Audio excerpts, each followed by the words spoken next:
every single year we've increased the viewership by millions. I think when I first started working with them, they're about 350k subscribers and we're about to crack 1 million subs. Meet Jamie Whiffen, the strategist behind some of YouTube's biggest educational channels like Ali Abdaal, Simon Squibb. This episode, he breaks down the step-by-step process he used to create viral outliers. So this is the biggest video that I've ever worked on. It's currently at 8.5 million views. The packaging approach he's used to create some of YouTube's most iconic thumbnails. The more effort you can put into selecting your video ideas and the titles and the thumbnails, the more chance that it's going to break out. And the best strategies to use if you're a creator trying to grow a YouTube channel today. And so I've really started to believe that repeatable series of independent videos is how you grow a YouTube channel. Jamie, welcome to the 1 of 10 pod. Nice. I've been looking forward to this podcast for a while. You work with Ali Abdaal, Simon Squibb, and big names in the YouTube education. If I wanted to start an education channel today, how do I stand out? What do I do? I think the biggest thing for most people is to kind of ask themselves, like, what is the unfair advantage that you have? What is this one thing that's going to make you immediately noticeable amongst, more and more people coming on YouTube? I think this is very true if you're in the educational space, because most people who are educational tend to, at the minute, have some sort of skill that they're basically going to try and sell with paid coaching or paid program or some sort of digital product. And because more and more people are now doing that, you need something that's going to make you stand out. And I think, one of the patterns that I've noticed sort of over the last 3 years I've done this is that a lot of entrepreneurs, for example, want to come into the YouTube space and start making content. And I think there's a sort of a level of just assuming that they're going to build the audience because they've built a big business. But the thing is, there are so many people now who've built really big businesses that are on YouTube giving away valuable free advice that they don't realize that that's the competitive advantage that they thought that they had. And so I always kind of recommend people to lean into what is the specific knowledge that you have, the stories that you can talk about from your business. Or if you're a photographer, as an example, who's kind of had this really interesting career, leaning to those stories that no one else could tell. If you have client case studies, talk about those stories. And that in a way is going to immediately start to separate you from some of the peers in the space that could be making very similar videos to you. I think those that are leaning more into like listicle content where it's very broad general advice, I think it's just becoming very watered down now, and you really have to work a little bit harder to stand out. And I think the way that you do that is by talking about things that only you can talk about, right? Which most people who go onto YouTube, they're trying to build a personal brand, but they kind of forget about the personal side of it sometimes. And so I think really leaning into that, and whatever your skill is, that's kind of like your zone of genius that's going to make you start to get more eyeballs on your content. We'll get more into the details of that, but I just want to deep dive a bit more. So what do you think the top 1% do different to the rest, right? Because you've worked with the top 1% of each of their niches. What do they do different? One of the things that I've noticed is that it's bottlenecks all the way up, but emotional bottlenecks. I think for a lot of the smaller YouTubers that struggle, a lot of it is around mindset and the sort of the emotions that they have when it comes to, does a video perform or not? And I've noticed that the people that kind of can get over those kind of things and keep trucking on with YouTube and putting out the content and not kind of getting emotional, feeling like giving up, are the ones who then actually break through and make it as a creator. Those big creators that I still worked with have those same problems, just at a new level. And it's just bottlenecks all the way up, and kind of like trying to get over the mindset issues that some people have. And, one of the clear things that I've seen with a lot of big creators is wanting every video to be a 1 of 10. Every video has to explode. But what I always say to people is to, in my eyes, the most important metric that you can kind of look at on YouTube is in the audience tab, looking at your returning viewers over a 90-day period and understanding, is that line going up? I kind of use the analogy of it like a snowball, kind of going down the hill. You're getting new viewers on the channel, but if they're not sort of attaching to that snowball and it's getting bigger and bigger with your returning viewers, you're not actually building an audience. You could be renting an audience or just having these booms and bust spikes of new viewers, and that's not really going to allow you to build an audience. And I think the best creators are the ones that eventually understand that in every 10 videos, you might have 1 or 2 that break out and get you a ton more views. But it's fine if like the other 4 or 5 just kind of appease the returning viewers and you don't get many new, as long as you're kind of like having a sort of a higher hit rate in the long term and your view floor is increasing. Whereas a lot of smaller creators are basically wanting every video to just be bigger than the last. They see growth as this linear thing, where it's not really like that. It's kind of like over time having this growth line in your returning viewers that slowly creeps up over 90 days, over 180 days, over 365 days, and just being consistent with that. And I think the more that people can kind of understand that that you're building an audience and that you're in it for the long term, and that you just focus on how can we do more of what's working that's getting viewers to come back as a returning viewer, the more you can start to generate that community with the audience and kind of turn viewers into actual fans, which a lot of people don't really have that mindset, that kind of lens at which they look through content. And that's why we built oneof10.com, a tool that helps creators like you do the same but 100 times easier. The tool helps you find viral video ideas already working in your niche. It then analyzes the millions of outliers in the database to help you generate your titles and thumbnails that match your channel. For example, it can create thumbnails in the style of Beluga or even create variations of thumbnails from just a title. And this works in any niche. No more wasting hours brainstorming concepts and designing on Canva. And one creator even used one of 10 to combine a viral idea with a high-performing thumbnail concept. The result? Her most viewed video ever with over 2 million views. And the best part, with code POD20 you'll get 20% off for life. So if you want to grow your channel faster, join thousands of YouTubers and head over to oneof10.com. Now back to the pod. And in order to get that audience, you need people to click, right? So I've always seen you as a god of thumbnail concepts, right? You've created the most viewed video of Bryan Johnson. That thumbnail is sick. We'll talk about it later. But first, I want to know more about your processes to generate thumbnails that gets millions of views. What are the steps? What are the steps? I mean, it's such a broad answer. I feel like for me, there are like a number of things that I intuitively do at this point. A lot of my sort of challenge as a consultant is being able to take what is kind of intuition to me and breaking that down where it's understandable. For me, I would say that my style is less on sort of like the Mr. Beast, polished, white teeth, cartoony kind of vibe. And I try to go more for like a simplistic, realistic look, which is kind of what you'll see in a lot of Ali's thumbnails and Brian's thumbnails as examples. For me, I try to think a lot about not only the design, and again, keeping that simple, but thinking about what are the actual clickability elements that I can introduce into this thumbnail. I think the big mistake that a lot of creators make, and even some thumbnail designers that kind of struggle to get consistent views for their clients, is they focus too much on what it looks like. Which font do we have? What colors do we have? What color of the t-shirt is most, clickable? These are very minimal things that don't really get you views. You need to have like a good enough standard that some things will bounce off the page and catch your attention. But it's more about that clickability side. And for me, like one of the things that I've really learned over the last 3 years is it's more about like the psychographics, like the reasons why someone clicks, and kind of understanding your target audience on a deeper level, in my eyes, is really what gets the click. And so I try and have this balance between the design and the clickability. And for those who don't know what psychographics means, because it's like one of those words that I've only really picked up in the last 3 years. And what I mean when I say that is we're talking to the person who is potentially going to watch the video, not just who they are. Because, for example, let's take a step back. When I start working with clients, I'll say to them, like, who are your target audience? And they'll say something to me like, they're between the ages of 18 and 35. They live in the US. They like productivity. Maybe they have, a corporate job.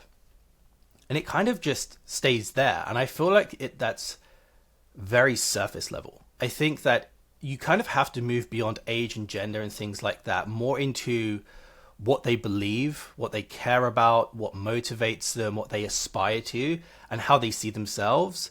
And so when I'm working with creators, I'm always thinking about what's the emotional reward this viewer wants, or like what fear or desire is making them click.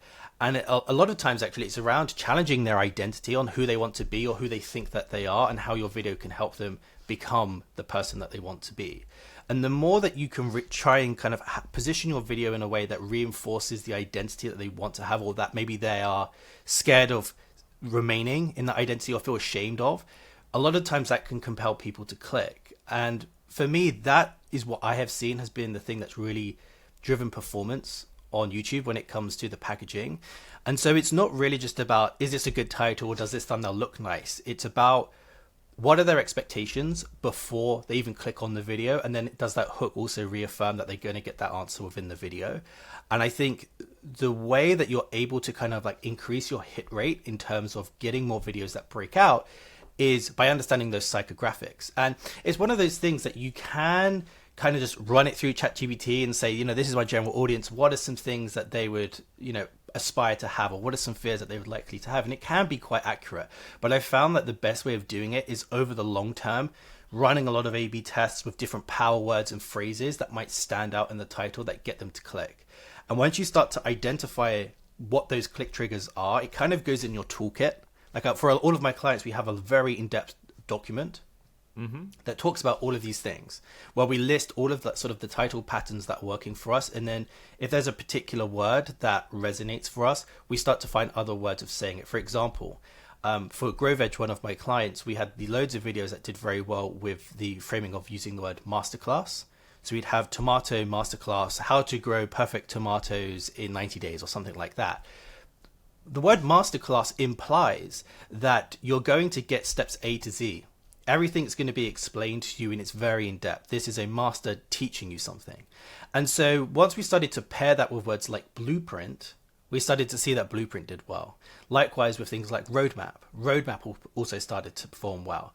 And, this year, one of the words that I'm seeing that's performing well is the word cheat code or cheat codes, because again, it kind of enforces that there is a shortcut. Shortcut is likely another word that will do really well on YouTube for a certain demographic that responds to those types of titles.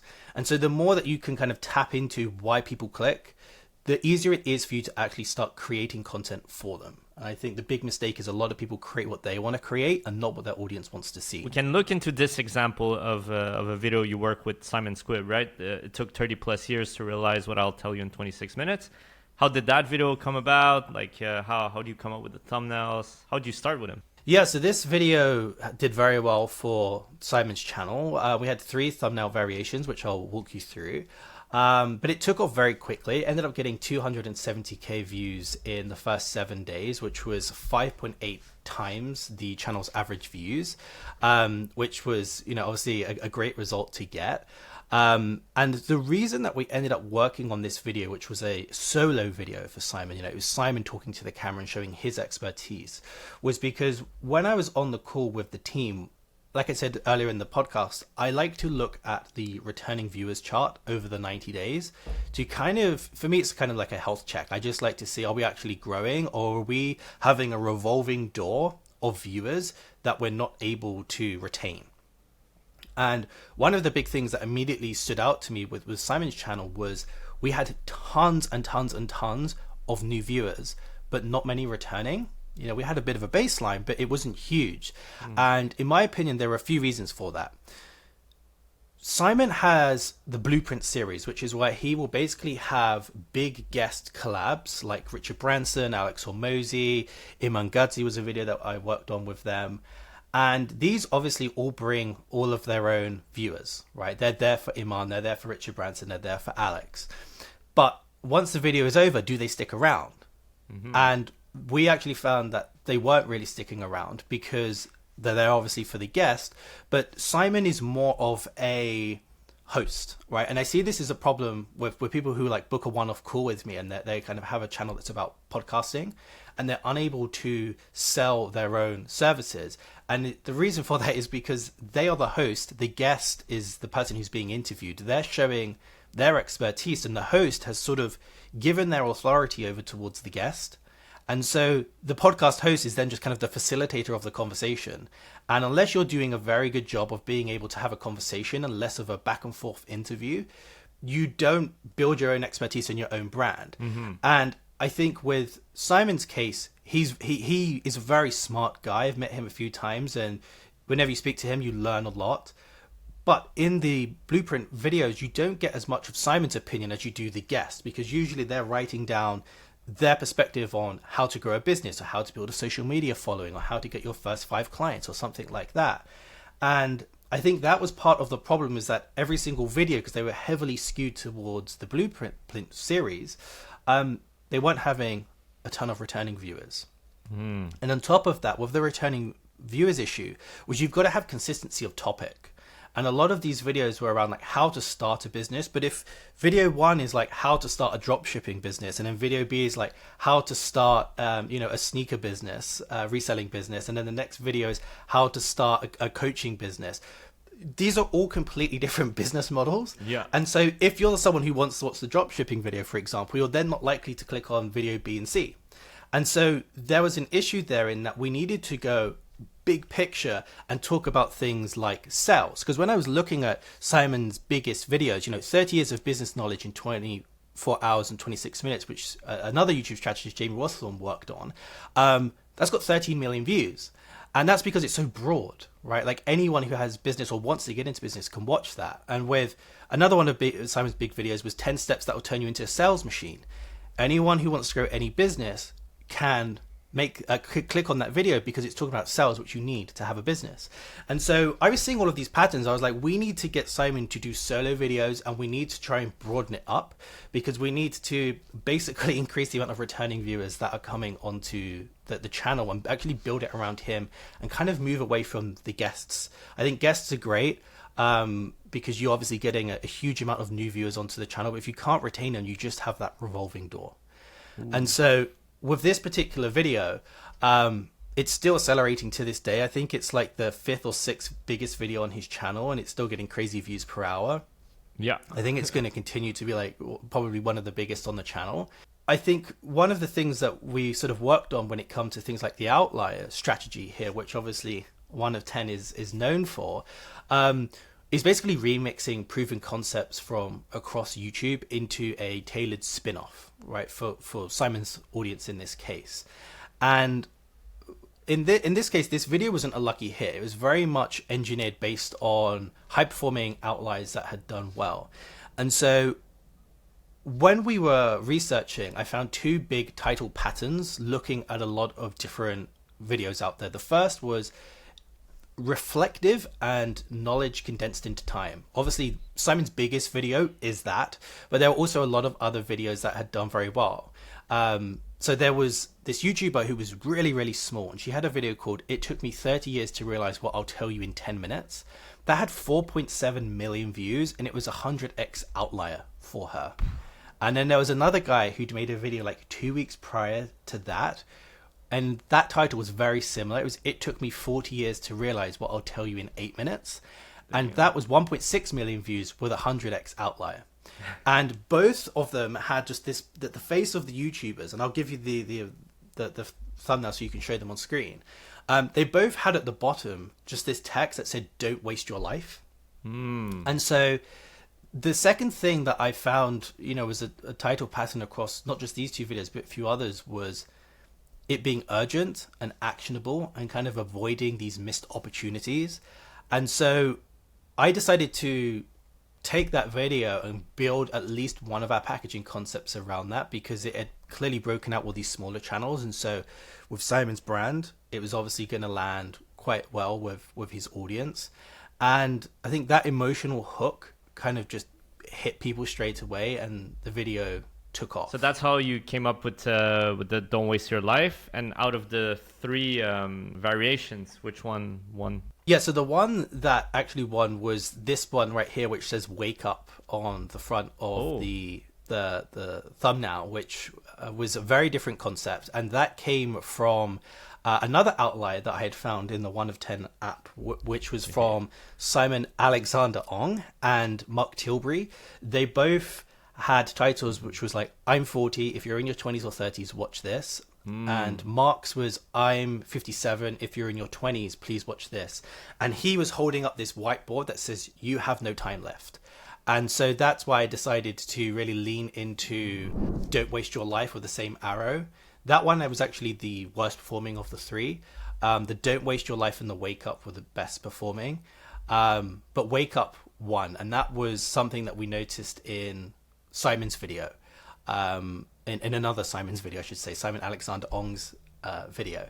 And so once we paired that together, that was the video that then took off for us, and it continues to bring them views into this day.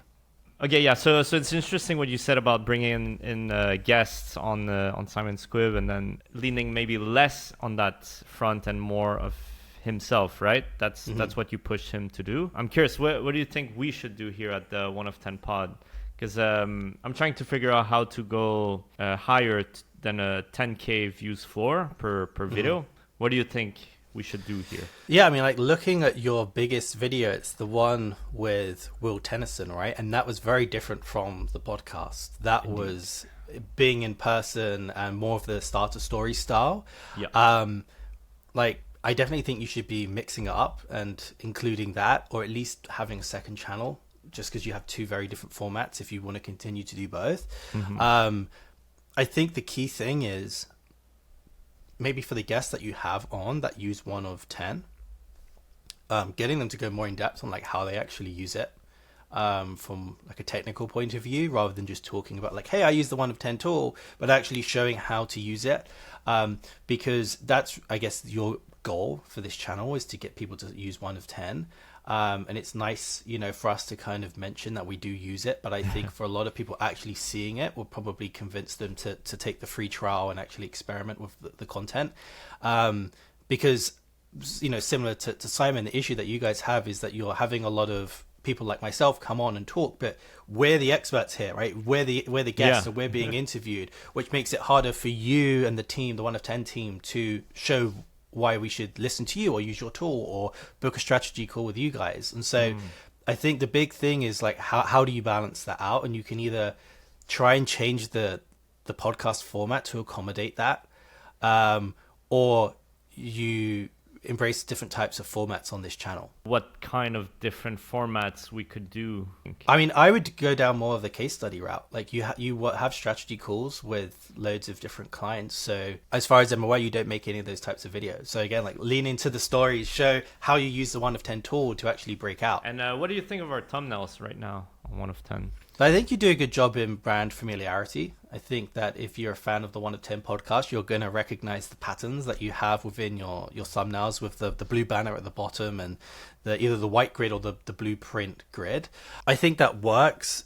I think the consistency that you need to have is like, what problem are you solving for people?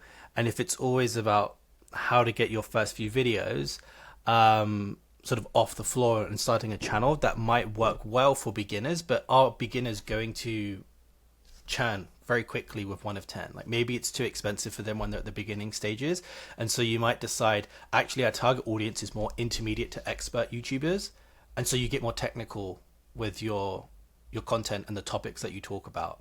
So you're not trying to break out and get more than 10K. You might be happy with 10K of like really developed YouTubers who are actually happy to invest in 1 of 10. That's why I always speak to clients when I start working with them. I'm like, what's the goal? Who are you targeting? You know, it's not all about the amount of viewers you have. It's about the type of viewers that you have. And for you guys, like, depending on what your business goals are, you might want to change that. I can see your background working with educational content. It makes sense for the funnel to make sense with the viewer profile. Yeah, because I always say to people, like, if you're making educational content, you need to meet your audience where they're at. Right. Yeah. I always say when you're talking about titles and video ideas and things like that, is this a problem unaware video, which is where you're probably going to have a higher total addressable market and get more people, or is it a problem aware or a solution aware video? Because the more you go towards solution aware, the more specific your title is going to get, which is going to reduce your TAM. Yeah. And so you're going to get more like highly specific target audiences that are likely to click and watch your videos. And so for you, it's probably a balance of which ones are actually converting for you. I always say to people who are creating content on YouTube with the purpose of getting them off platform to an email list or to some sort of course or product, you got to track the links. If you don't track the links for every single video, you're not going to be able to identify the patterns that resulting in people purchasing from you. You need to know that if you don't have those numbers, you're kind of just making content for the fun of it, because views does not equal sales. You know, I've seen it many times where people can get like 15,000, 20,000 views on a video, but they make a ton more money than the person who's getting 500K views, but it's for a specific type of audience who don't want to pay for things. So if you're not tracking those links and identifying like the topics and the patterns that are resulting in more people wanting to work with you, it's going to make it hard to kind of build out a YouTube strategy that's actually effective for the business goals. I mean, let's say opposite of that. Let's talk about high views though with Ali Abdaal, where he got 8 million views on his my evidence-based skincare routine. Can you talk about that one? How did you help out here? How do you come up with it? So this is the biggest video that I've ever worked on. It's currently at 8.5 million views. For context, I was Ali Abdaal's YouTube producer for a year and a half. Worked on pretty much every single title and thumbnail that there was. I've created hundreds of thumbnails for Ali. And this is the video that, has performed the best. And I really love this video because it's a case study in script writing, titles and thumbnails, the idea. And I think the big takeaway is sort of like pushing yourself to do the hard thing, even when you think you've got it. Which I think for a lot of creators, they kind of assume this title and thumbnail is good enough and they're happy to ship it. For us, this story, which I'll break down now, is there were a number of times where we just weren't happy and we kept revisiting, how can we make this better? And I think that result led to this video getting the 8.5 million views. So to take a step back, I used to spend a lot of time looking at the retention of Ali's videos, trying to understand when we showed certain animations on screen or when Ali said something, retention stayed flat or it dipped. And we would have a document where we would keep track of all of the things that were working and all of the things we should try not to do. Now, one of the things that I noticed in the retention was he had this problem where Ali would always kind of just riff, right? He'd have a number of bullet points. He would look at them. He'd look at to the camera and just speak. And I think he's very gifted at being able to look at 2 bullet points and then say some really great stuff that a lot of people struggle to even script word for word. However, sometimes Ali would just waffle on in a way that was difficult to edit. And so he would sometimes talk about things that weren't really relevant to the video. And that as a result, we would always see would harm retention. People would start to either click off the video or skip ahead. And so this was something that I'd given as feedback to Ali, but sometimes he wouldn't like it when I gave him the feedback of like, can you record that again? But don't say that bit, because for him, it takes the fun out of it, right? Ali's very much like, he builds his business as a lifestyle business. His YouTube channel is an extension of that. He likes to have fun. And if you're trying to put him, with these guardrails, he doesn't like it as much, because for him, YouTube is meant to be fun. And, another example of this, one of the things that I noticed in the retention was that he'd started to use examples that were no longer relatable. So for context, with Ali built his channel over a very long period of time, right? He was hyper niched, where he was making content for medical students at Cambridge, right? Very, very specific to the university. Over time, he broadened that up to medical students, then students, and he was making all of these, student studying guides and things like that, which then led into productivity, very similar adjacent niche. When he was talking about productivity, students would enjoy it, but so would people who are working in corporate jobs. And over time, he kind of got to the point where he's able to make videos like this with skincare, where it's so broad. But the issue that we had was he would still be using stories from when he was a junior doctor. And that worked when he was talking about medical school and for students, and he had quite a core audience. But as he started to make videos that were very broad and larger topics that anyone could click on, every time he would talk about being a junior doctor, we would see the retention would dip. And that's because his audience had evolved, but he hadn't evolved his analogies and stories. And so I had the hypothesis that scripting word for word, where we could ensure Ali didn't ramble and that we could use relatable stories, would tighten the flow of the video and it would boost the average view duration. And this did. For this video, the retention was great, very, very strong. And a few of the other videos that we'd done afterwards that were scripted word for word also got a high amount of views into the millions. And I think a large part of that was due to the scripting. Ali didn't continue doing scripting word for word because, again, he didn't feel like it was fun. He just felt like he was reading from a teleprompter, which he was. But I think, and this is key for a lot of YouTubers, it's a balance between seeing YouTube as like a business and having to do what needs to be done, but also not sucking the fun out of it where you dread making videos. And so for Ali, he kind of went back to just riffing with bullet points, but it was very clear to us, night and day difference, that if you script word for word, you're no longer rambling. And I think a takeaway for most creators watching this is to audit your retention graphs, like see what things you say or don't say that are impacting your retention either in a positive way or a negative way, and start to implement that over multiple videos and test if that's actually a factor. And if it is, you end up making a better video in the future as a result. So that was basically my hypothesis going into this video, and as I said, it worked. When it comes to the actual packaging, which I think is like one of the big sellers for why this video also performed well, is because it did a couple of things really well. And so I do a lot of research before I start making titles and thumbnails. I like to see what's already working, in search, what's working on browse in the biggest creators in that niche. I'll look at their most popular videos and try and identify a lot of trends.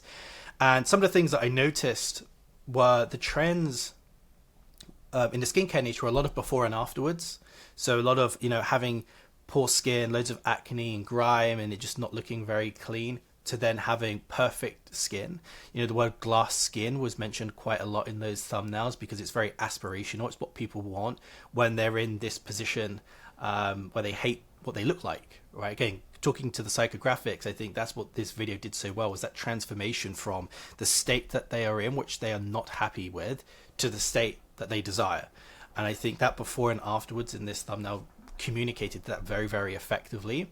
And so I noticed a lot of before and afterwards. I noticed a lot of comparison videos between multiple different products. Product reviews, again, was also something that was very clear. And when it comes to the titles, some of the patterns that I noticed were 5-minute skincare routine, the one product to get clear skin, and the only skincare products you actually need. And so the key thing to me there was like time frames was a big important thing, because people don't want to spend a lot of time on skincare because it can be quite complex. And it was also simplicity. People just wanted, the one product or the 2 or 3 essential products that they actually need to get their goal. Because the skincare niche is just filled with creators basically making money off of affiliate deals. And so a lot of them are pushing expensive products and saying this is the new thing that's working. And so there's a lot of mistrust within the skincare niche. And I think the title that we had, with it being an evidence-based skincare routine, was like the antithesis to that. I think that's why, paired with Ali being a doctor, and also within the video, we had a dermatologist that we had in the Deep Dive podcast.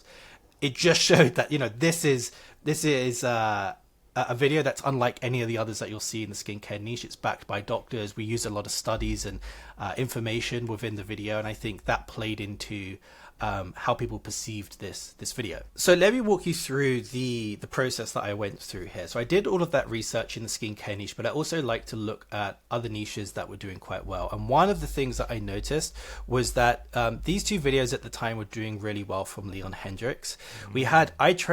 I tried $400 brain boosting pills, which just popped, right? Really stands out on the homepage because of this close up of the pill. And this was based off of Ryan Trahan's penny series video where he's holding up the penny to his eye. And then there was also this video from Leon, which was how to stop wasting your life, with this, very grainy, high clarity contrast thumbnail between basically being addicted to social media, with the TikTok icon in his eye, over to the perfect clear skin. I liked that concept, but I did feel like it was a bit too extreme for something to do with skincare. I thought, that would feel unrealistic.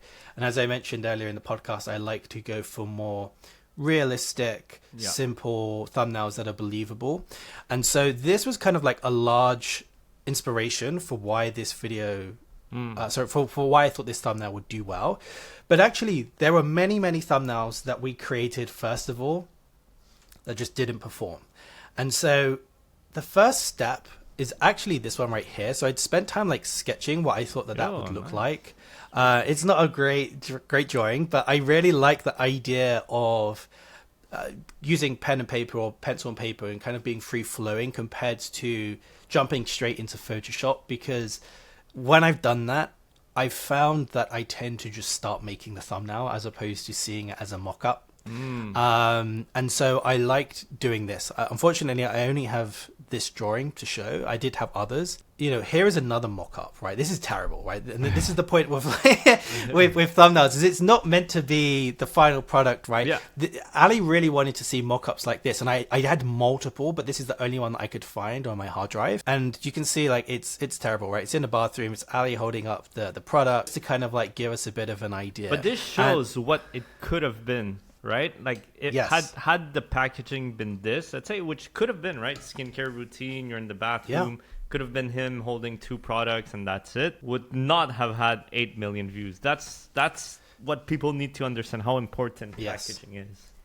Yeah, exactly. Like, packaging is pretty much everything. And this is what I meant when I said, you know, the big lesson I think from this case study of this video is pushing yourself to the next level. And I think the only way that creators really grow is when they do that. A lot of people will put in that effort initially when they're building their channel. They get comfortable and they kind of flatline and they just chug along for like 6 to 12 months before they realize, I'm not growing, something needs to change. And that's when they push themselves and they break through, right? If they're a good creator. Most creators don't know. They kind of plateau or end up dying. And like I said, that happens all the way up. Whether you're at the beginning or if you're a big creator like Ali, it's all about how you push yourself. And like for us, we went through here, like there's so many photos here of like Ali in the mirror applying the skincare products. And like we could have gone for something like this and it probably would have performed well with the core audience because they would know Ali was a doctor, that he was interested in this topic. And they would just be interested in what Ali was up to, right? But it would not have got 8.4 million views. We had to go beyond that and be more broader. And so you can just see there are so many photos that we took.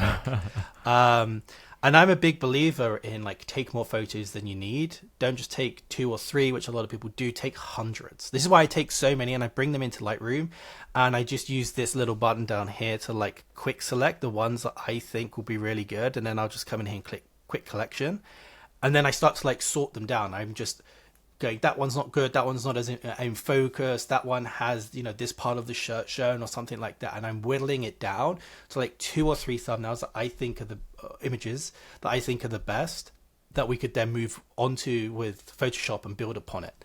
And so, you know, here is another concept of Ali holding all of the different products. Again, it probably would have worked really well with a core audience, but in terms of breaking up to new, this was just basically the same as everyone else in the skincare niche at that time.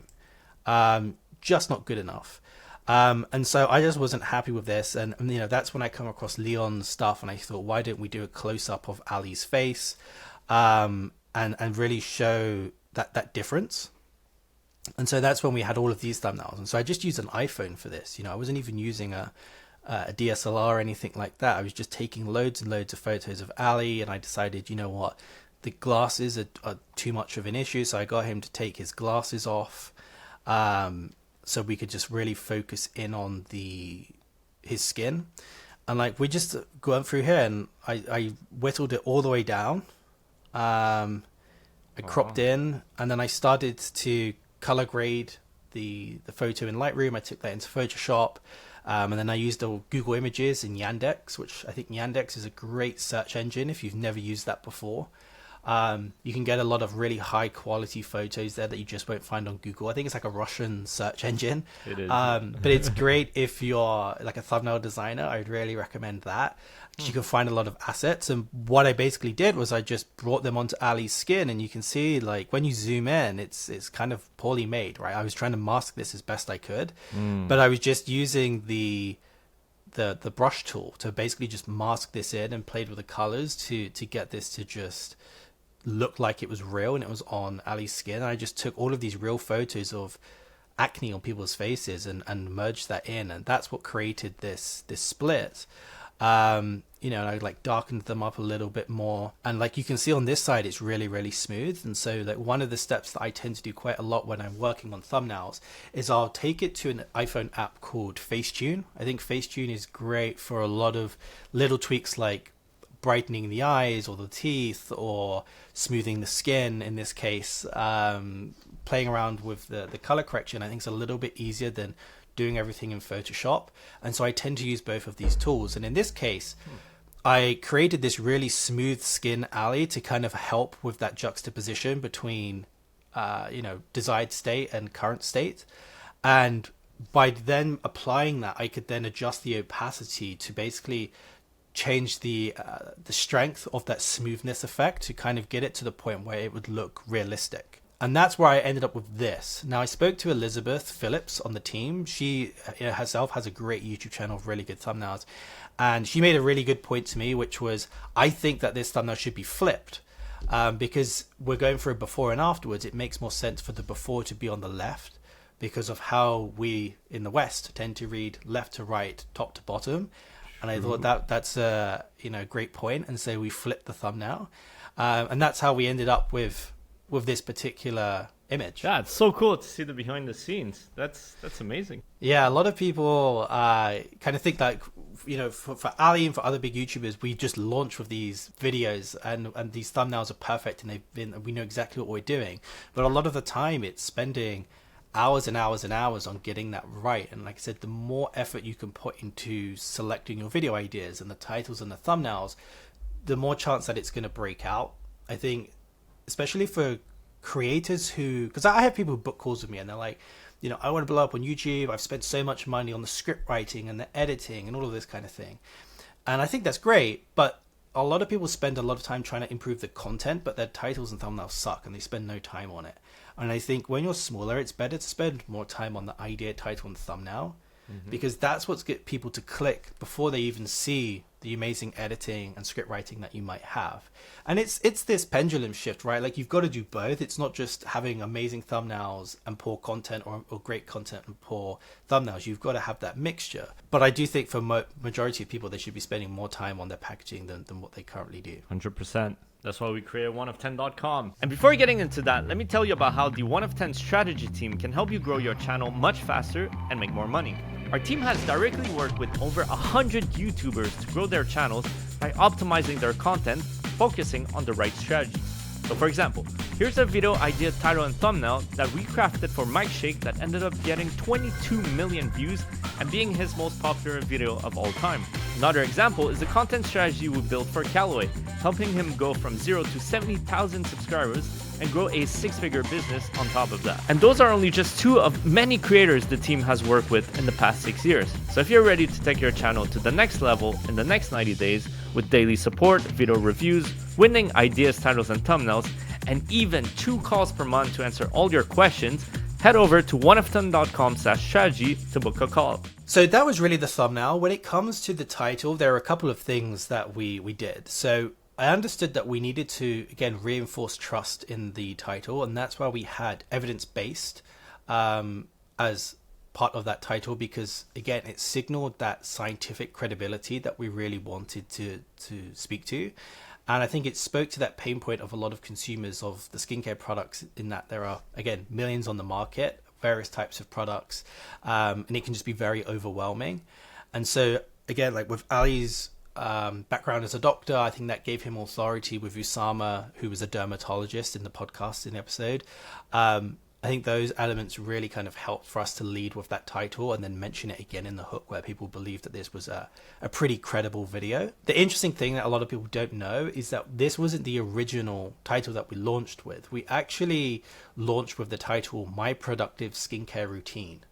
And the reason we launched with that was because My Productive X was like a title formula that we were using at the time, because it always resonated with Ali's audience. So we had My Productive, desk setup, My Productive morning routine, My Productive, YouTube setup. All these kind of things always resonate with our audience. But if you go and you look at something like view stats or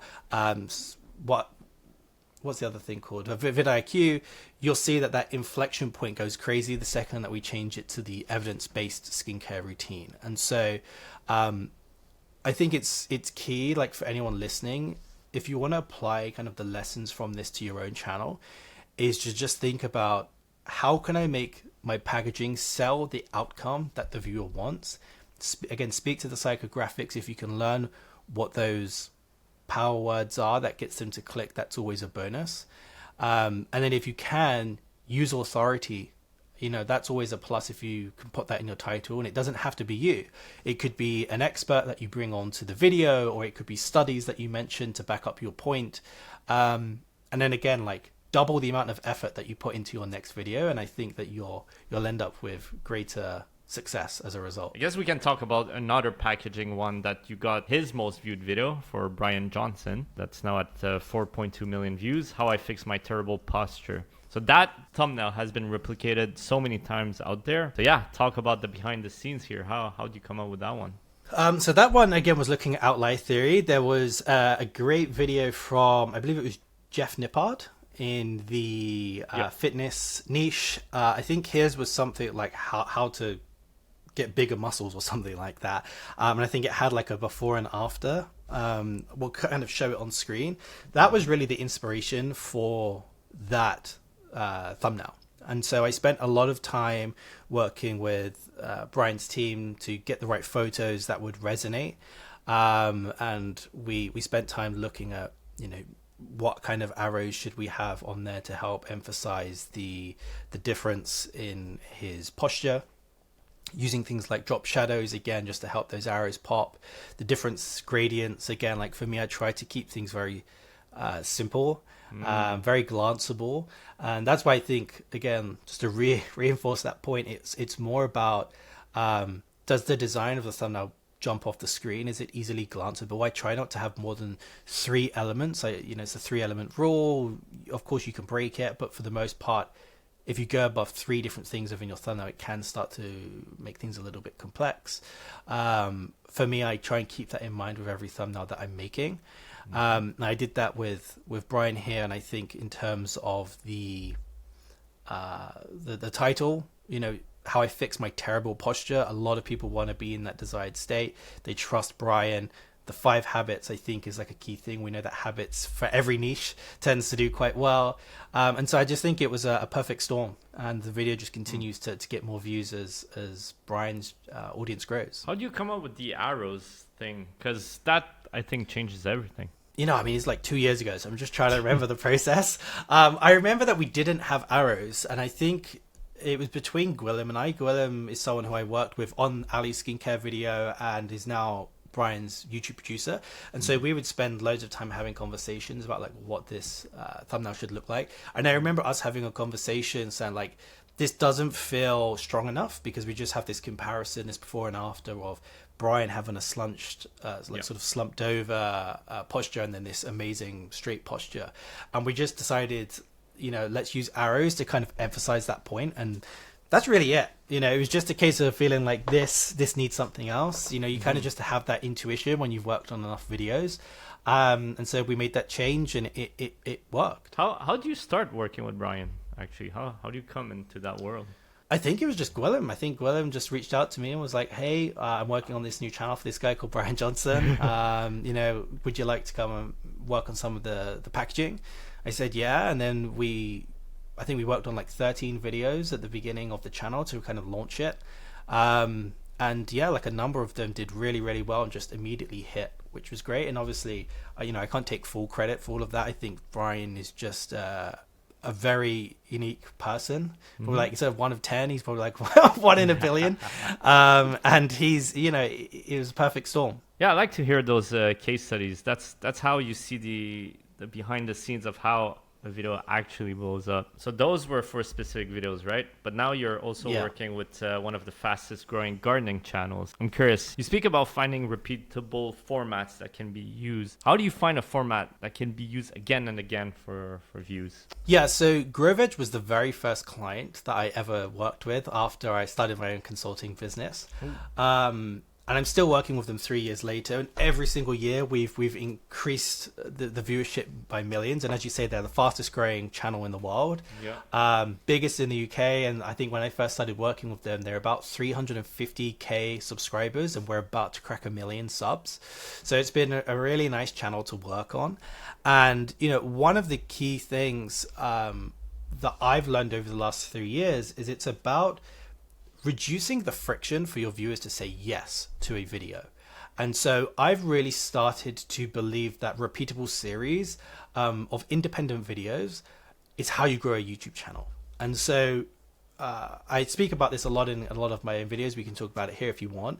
But the first video that we worked on was this video called Sow These Seeds in August. And this was a video that told people exactly the things that they had to plant in the garden by the end of the month. Otherwise, those particular vegetables wouldn't grow.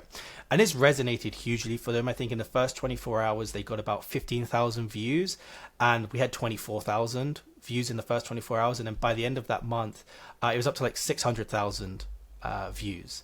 And I think every single year since then, the video takes off in August, and that's because this is a timely video that's evergreen. And so what we would see was the views would explode throughout August, and then they would flatline for a year, and then it would take off again. For me, when this resonated, I always say you should deconstruct why a video is performing for you. Try and understand, with your target audience, what was it that resonated, why they feel like they now could click on that again, if we were to be able to create that into a series. And so I suggested to the team that we take the sow these seeds in August, and we change this into sow these seeds in September and October and November and December. And the next video that we did was also an outlier. It exploded on the channel. And that's when we knew that we had a repeatable series format that we could create on the channel. And as a result, this resulted in loads more new viewers clicking on the videos because it spoke to their psychographics. Of just being told what to do, how to do it, in a step-by-step fashion, and then comparing that with urgency of having to get those seeds in the ground by the end of the month. It just was like a perfect formula for us. And we did that for an entire year. And so we had 12 videos, one for each month of the year. And as a result, every single month, one of those videos gets picked up by the algorithm, and we bring in hundreds of thousands of views extra per month. And this resulted in millions of views for them. And this happens every single year now. And so I'm a big believer in kind of what I call seasonal evergreen content.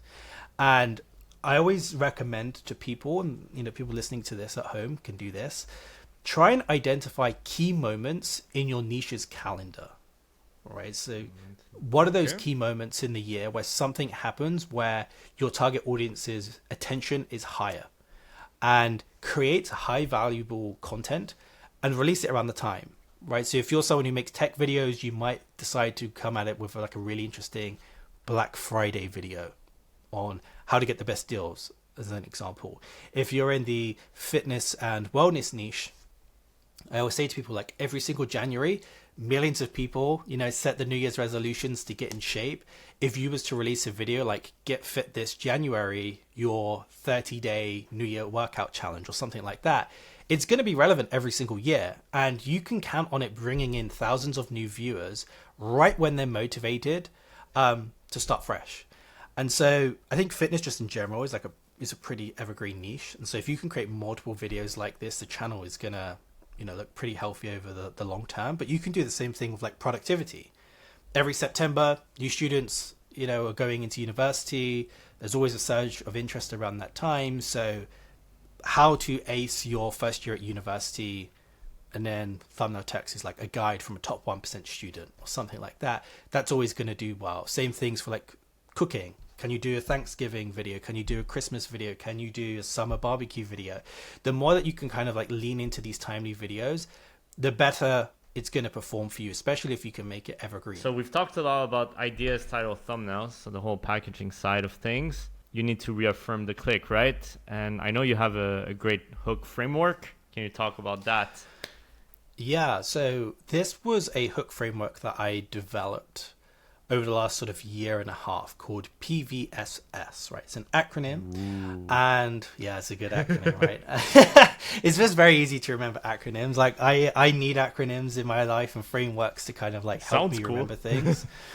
Yeah, like it's one of those ones that every single client that's used it now always uses it.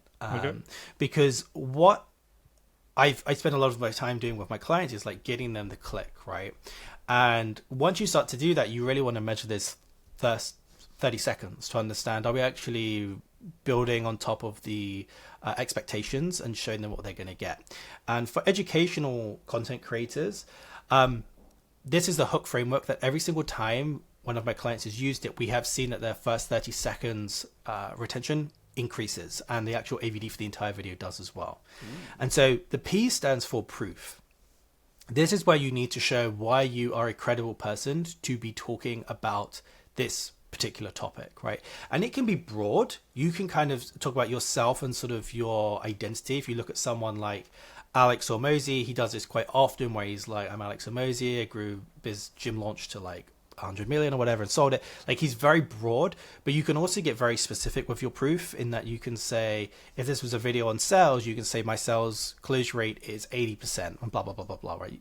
Whatever the video topic is about, you want the proof to be very apparent. And if you can attach that to your title and thumbnails expectations, the better. So you really want to lead in with proof, and that can be visual, especially if you're in the entertainment niche. If you're doing like a prank video, if you're having some sort of challenge video, you want to show proof. I think someone like, Mr. Beast always does this. A lot of the big channels where they actually did throw a train into a giant pit as an example. But in the education world, lead with proof, show that you're an authority, that you're worth listening to, that you're not just anyone. After that, you want to go into the value. So the value is where you're going to basically tell them what they're going to get. Okay.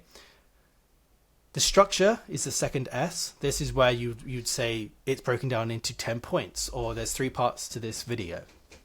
And then the final S is optional, and that's stakes. Sometimes you might want to include this, sometimes you might not, depending on like how strong you want to push on that pain point. But if you follow that hook framework, you will end up with higher retention. So for example, if I was to use this, I would say, my name's Jamie. I've been working in the YouTube world for 3 years. I've worked with Simon Squibb, Bryan Johnson, Ali Abdaal. And in this video, I'm going to show you how to improve your titles and thumbnails. We're going to talk about what makes for the click, my design principles, psychographics, and how you at home can implement this into your next video. And if you don't listen to this, the chances are you're probably going to keep on plateauing and having this boom and bust. And so you really need to watch this video if you want to understand how to break out on your YouTube channel. Or something like this, right? So you went through proof, value, structure, and then stakes. And with the structure, I like to visually show this. There are 2 YouTube channels that I think do a great job of the proof, value, structure, and stakes, neither of which I worked on. The first is Alex Hormozy's video. I think it's called like, if I wanted to become a millionaire in 2024, I would do this. He like bursts through all of these boxes, it's like really ridiculous. He bursts through all of these boxes and he's like shouting, and then he's like, this is what we're going to be focusing on. He has like this blueprint that he rolls out on the table, and then he has this roadmap of all of the different topics that he's going to cover in that video, but they all have this tape on them from a retention perspective, so you can't actually see what those points are. Ooh, and so he starts to rip off the sort of like the tape over each of those points as he goes through the video. So it kind of keeps you hooked and engaged. I think he does a really good job of that. Obviously, you can show it on screen as we're talking. The second one is, I think it's Simon Squibb's most viewed video, 30 years of business condensed into an hour and 26 minutes, or whatever it's called.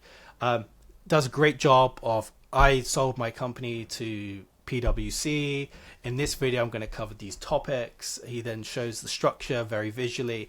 And then his stakes is like, if you can't focus and watch this video, you're not going to make it as an entrepreneur. And I think that was a great use of the stakes because it's true.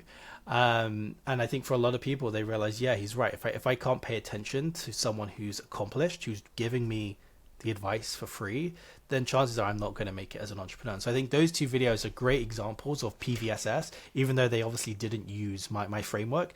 They completely nailed it. Another big channel you work with is Gordon Ramsay, right? Curious, how do you start working with a channel like that? And what's been like working with, a massive celebrity versus traditional YouTubers? Yeah, so Gordon Ramsay was a channel that I worked on, like 2017, 2018. So I worked in a YouTube agency, and I was basically like the producer at the time, where we would basically we would license all of the episodes from Gordon Ramsay's like television company, and we would manage their entire YouTube channel for them. And in this case, I believe it was the Kitchen Nightmares YouTube channel.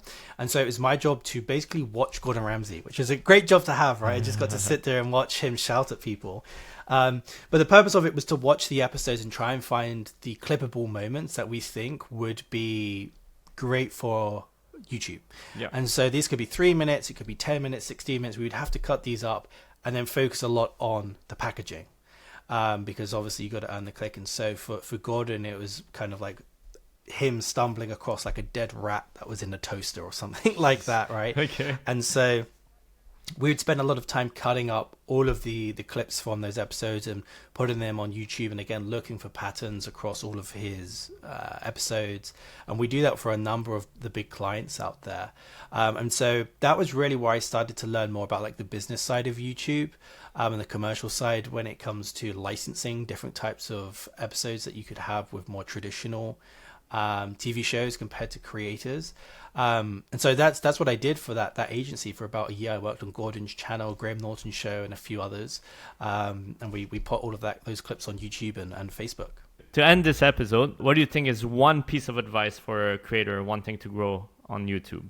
I'm going to reaffirm that you spend time really thinking about who you're actually making content for. Get very clear on your target avatar and what drives them. The more you can understand that, the easier YouTube becomes, because you'll be able to greenlight the ideas that will resonate with them and make content that they want to see, not what you want to make. And the other thing is obviously think about the end goal. You know, if you're using YouTube for business, like actually work hard in getting them to click the link in the descriptions and go and purchase things from you. If you're not doing that, you might be building the wrong type of audience. It's not all about views. It's about the type of viewer that you're getting and meeting them where they're at. Again, think about, is this a video that's for a problem unaware individual, a problem aware, or a solution aware video, and how that might affect your TAM. If you're trying to start your business on YouTube and get a lot of clients, it's better to focus more on the solution aware, because those people are in the market for whatever it is that you're selling, right? They're more likely to convert and buy from you. And so those are the viewers that you should be working.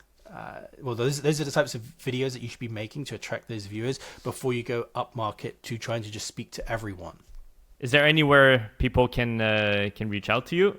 Yeah, I would recommend checking out my free course called startgettingviews.com. If you head there, it's a great domain name. I'm really happy that I got it. If you go to startgettingviews.com, you'll be able to see 5 lessons over 7 days with a lot of the different strategies that I've spoken about in this episode, as well as a number of my other clients. It's broken down in a way where it's very easy for you to take away actionable steps that you can apply to your own YouTube channel. And then you've also got my own website, jamiewiffen.co.uk, if you want to work with me. Well, Jamie, thanks for coming on the 1 of 10 podcast. Guys, subscribe.